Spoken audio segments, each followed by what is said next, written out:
linis tayo ng itlog. Pansalang sa incubator. Ayan.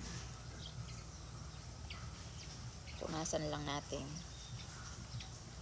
para mawala yung mga dumi-dumi. Tapos salang na sa incubator.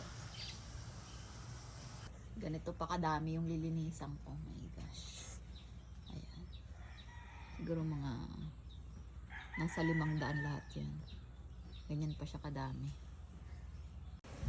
Pa talagang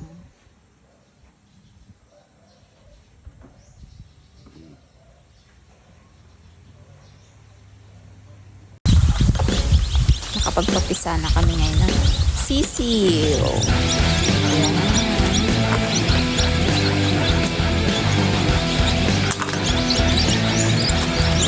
Lalagyan na lang yan ng marking. Ayan, maglagay ng marking.